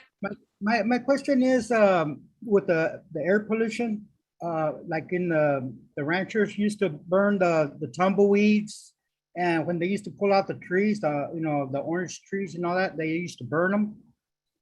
And what I noticed when I was doing my investigation was that now I'm seeing them that they're doing wood chips.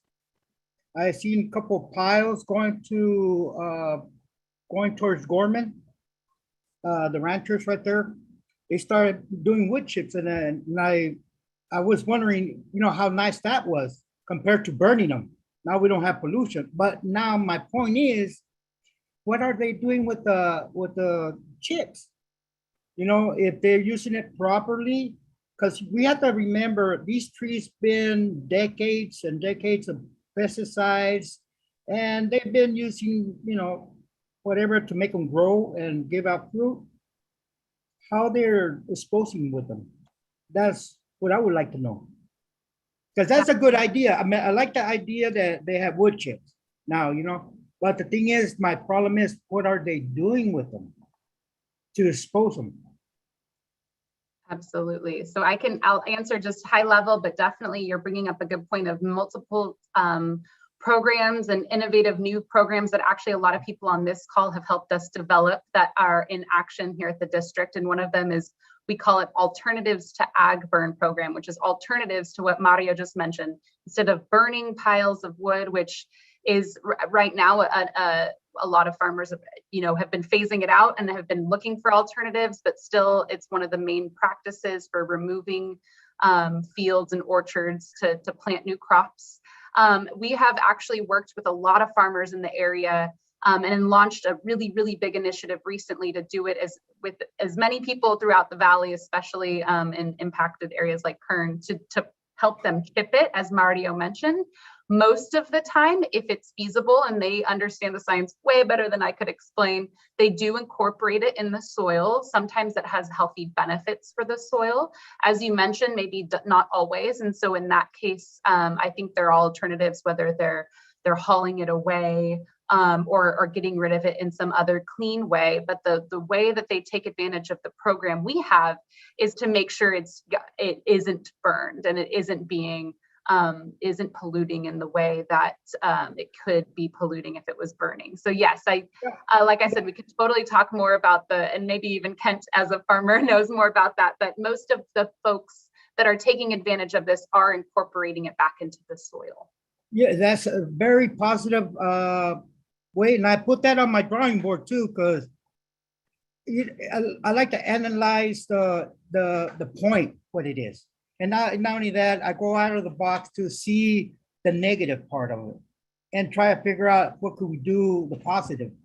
And I like that idea because when I was doing my investigation out there, I seen a positive thing, but I just wanted to know how they, get rid of it. Thank you, Mario. That's a big plus.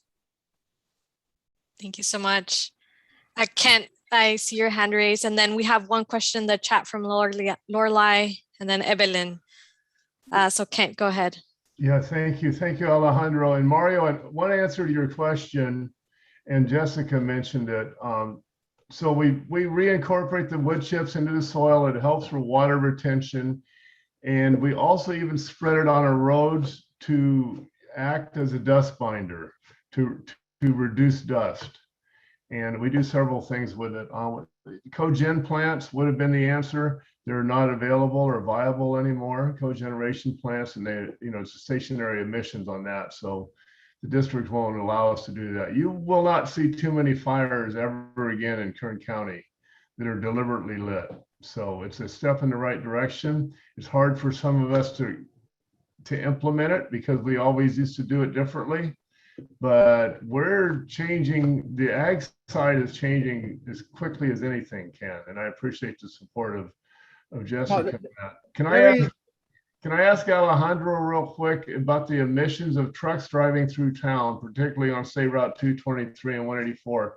What if you had those trucks on a timed light system, Alejandro? I asked that to Mark earlier, and he deferred to you. So do you understand the question? There's 3 or 4 stoplights in Arvin and in Lamont, and we have that traffic 24/7. Do you have any thoughts? Is there any data of what a timed run, if that truck is going through at 30 miles an hour versus having to stop 3 or 4 times in each town? There's got to be an emission savings there, a benefit. Thank you, Alejandro. Yeah, thanks, Kent. So at the top of my head, I don't know the answer for that right now, but I can definitely talk to some of my colleagues and see if they have the answer. If not, I can go and look for the answer for you and get back to you about any of that information. So yeah, I'll look into that. Thank you. You all. Evelyn? I have one more question for Mario. If it's okay, there's quite a few, and so I'll come to you. I'll come back to you. Okay, no problem. Evelyn? Yes, can you hear me? Yes. So mine was kind of a 2-part question. So looking at the presentations, I saw 3 to 4 emissions that were listed. Are these the highest emissions that we're seeing in the valley, like the top 3 to 4? And the second part to that question is, are these the only ones that we'll be looking at as a committee, or will we be expanding that to other emissions? So we're looking at NOx, ROG, PM 2.5. If you recall from last month's meeting, those were the ones that are contributing to ozone, and then also they have an effect due to the PM 2.5 formation, and just those emissions in the community. We right now in diesel PM is also a health concern as well sometimes, most of the time. But we in the presentation here, and there was a note, and maybe I skimmed through it really quickly, that these are just the ones that are included in this presentation, but we will have a summary of all of the criteria emissions for the community. We're working with the district on making sure that they post that online, as well as send out any other resource information that they usually send out, and that would extend it to all our usual criteria improvements, which are carbon monoxide, actual total PM, and diesel PM. It will also be included there. So there is an extension of the other criteria. There'll be a summary of that, as well as a summary of the toxic emission that are in the community as well, which I believe the district has just posted for stationary sources. So we'll be adding in those toxic emissions related to area-wide and on mobile sources as well. Thank you. Gus? Yes, thank you so much, Alejandra, for this presentation. Can we pull up slide 11, please? And just to kind of like a clarifying question. So this emissions inventory that is being built is essentially 4 parts, right? Like the area-wide, on-road, off-road, and then the stationary. Those 4 things create the emissions inventory? Yeah, so we generally categorize them into these 4 major categories. Okay. And then from there, just to kind of give a space for each of them as just to summarize it in an easier manner. But yeah, so these are the whole inventory when it comes to that's how we usually categorize it. Can you go back one more slide? Sorry. Oh yeah. It was maybe. Let me figure out how to do it. Is it this one that you're referring to? No. Previous? Okay. No, you're right. 11. So in this 11, yeah. In this here, this is so this is one of the 4 buckets of the emissions inventory, which is the area-wide sources, right? And of NOx, can you I don't know. I think this might be the first time I hear ROG and DPM as like something, so I definitely would love to explain that. But can you explain like NOx, So this, so NOx, which is one of the, I guess, more higher captured pollutants, comes from residential fuel combustion, right? So is that essentially like the machinery, like our heating and air systems and like refrigerators and gas stoves, or more or less like what is the data like that suggests that residential fuel combustion is? Yeah, so it's just kind of NOx emissions. They typically come from a combustion source. So whenever there's let's say a form of a fire, you will have NOx emissions in there present. It depends like on the quantity of like, you know, how much, it will depend on how much fuel you're actually burning, that NOx will change. So for residential fuel combustion, you know, water heaters, and, you know, they have a constant fire that is like heating up water, right? So there's a small emissions coming from NOx there. Or if you say rather than having an electric stove, you have a gas stove, or then those are some NOx emissions are coming from there because there's some type of fuel that's being burned. Or if you have a fireplace and you're turning on your fireplace, whether it's gas or made out of wood, or it uses gas or wood, there's also combustion happening there. So those are those sources of NOx emissions that are coming from residential fuel combustion. And when we post that summary of the emissions in the community, we'll also have a breakdown of like what are those sources within residential fuel combustion, so that you guys can see what is each of them is contributing to NOx.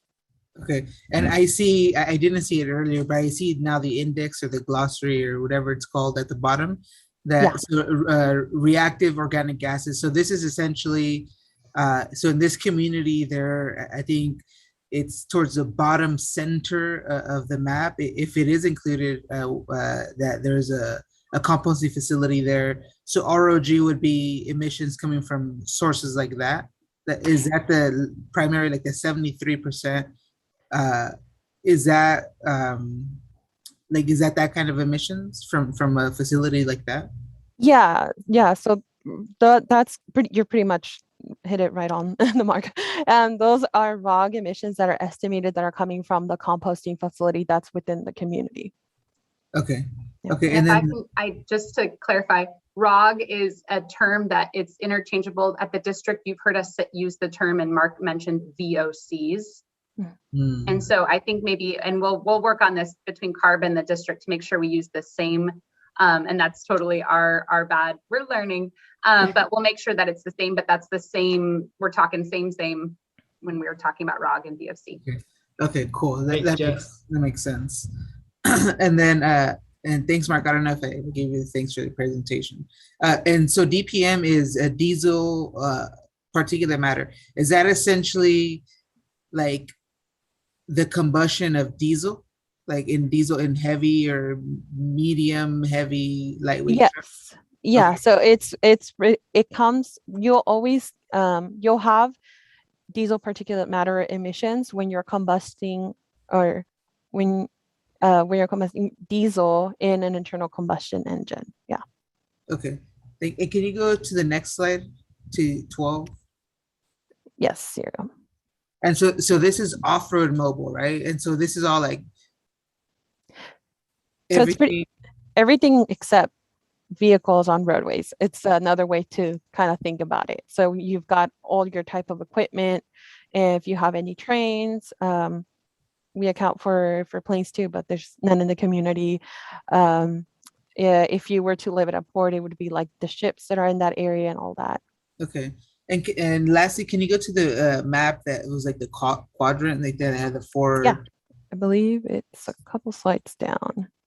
Here we go. Okay, so total community emission. So this is NOx, VOCs essentially, ROG, diesel, and then PM 2.5, which is like Kent was saying earlier, the vast majority of open agriculture burning was traditionally around grapes, right? And so grapes were, probably still are, but they were very prominent in South Kern. And so it's the burning of that, right? And then there's the diesel. Yeah, so it's so these maps they include all sources. So the numbers in the grid are including all of the sources added up together. So all the NOx sources from stationary, area-wide, off-road, and on-road mobile. So it's not specific to one sort, it's looking at the total community overall. And, you know, as you mentioned, the burning of agricultural burning, you know, some emissions might be of PM 2.5, but in this slide, it's representing all the sources, not just ag burning. Right. Okay.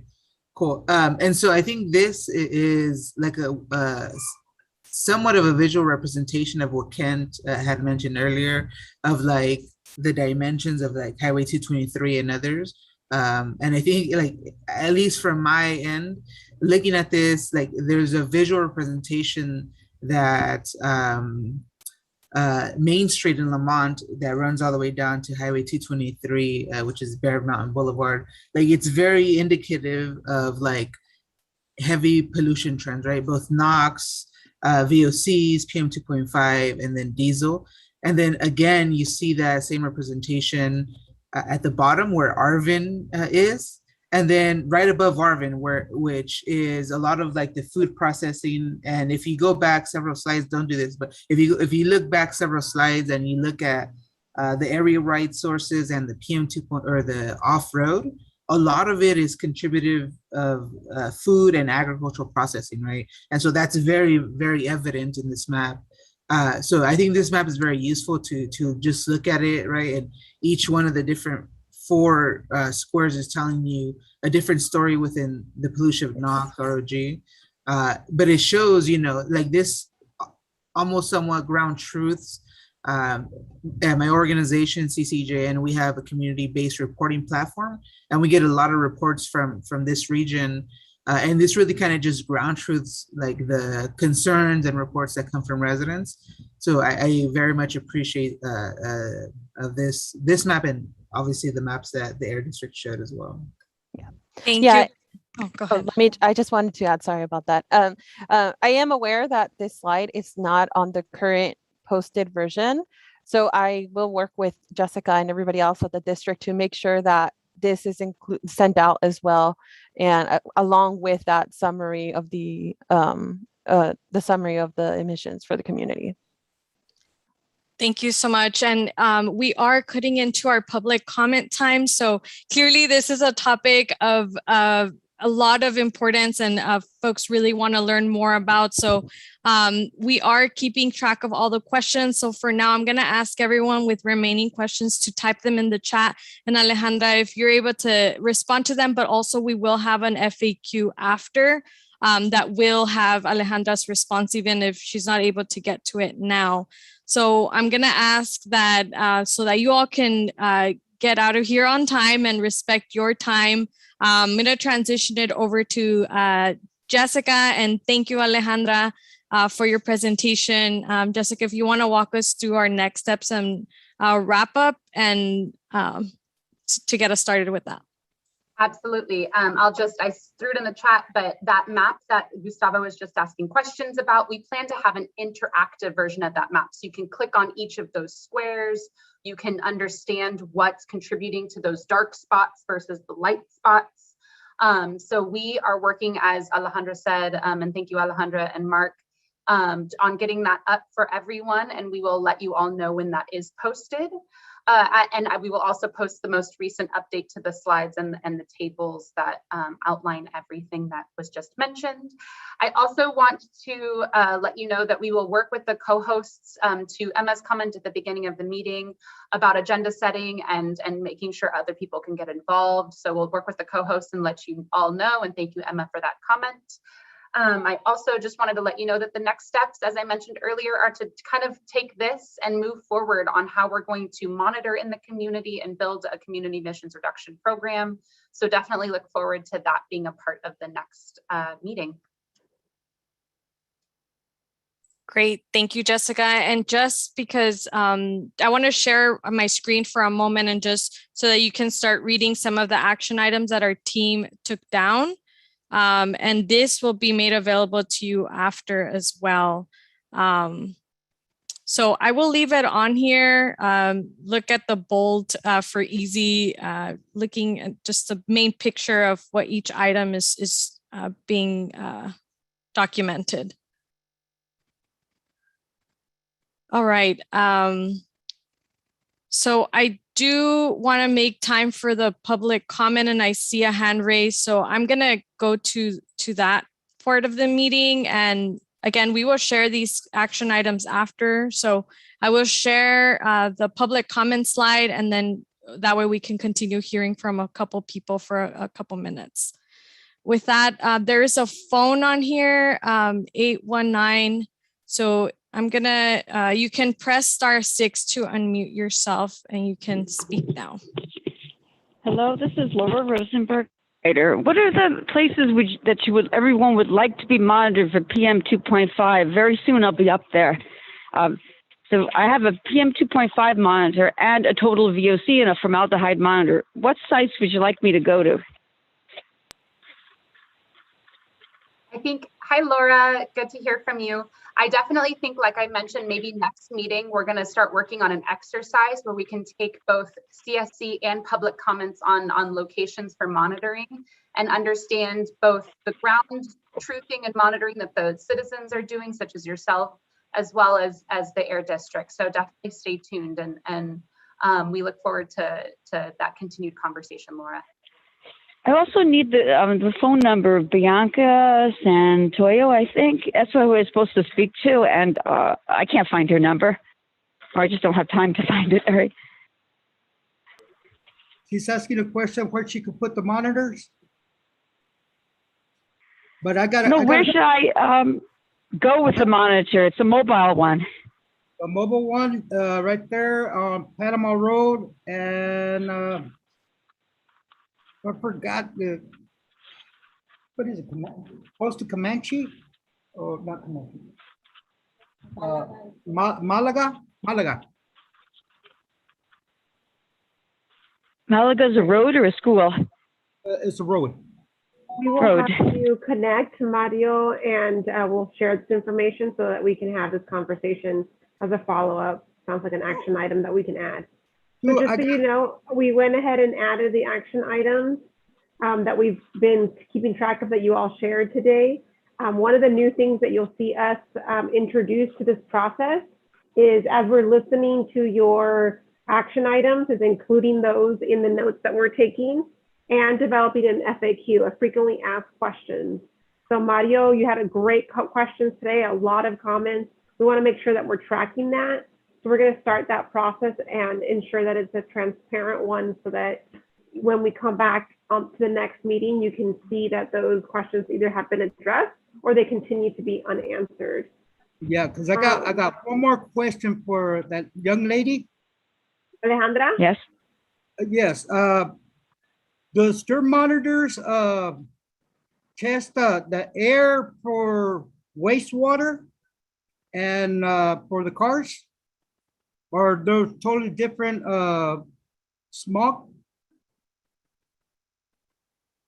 I think maybe, are you asking, you might be asking. It can test for PM 2.5, and then a separate, it's a temp top monitor, a scientific grade monitor.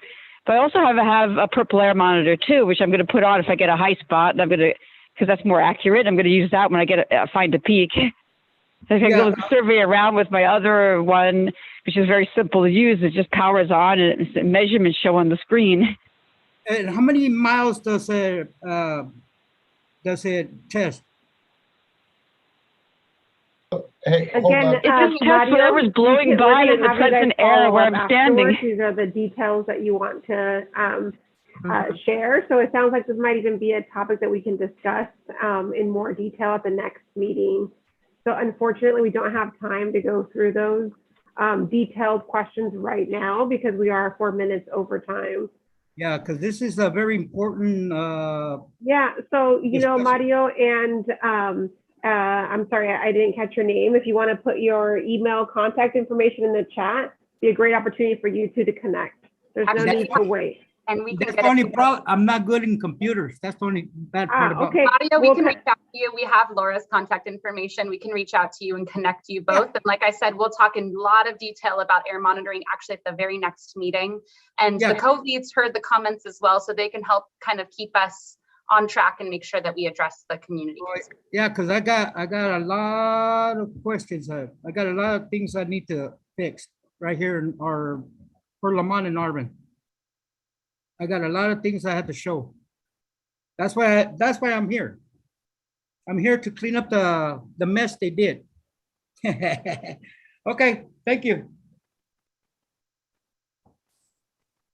Thank you all for your comments. And with that, I'll turn it over to Jessica, but I think we're ready to call it a night. Yeah, I'm seeing that we're good. The questions that you all posted, again, we're going to share them out after this meeting, and you will have them certainly by the next meeting. So thank you all for your contributions and for your questions and comments. And to the presenters, thank you so much. We hope you have a great night, and we'll see you October 27th. Have a great night. Take care, everyone.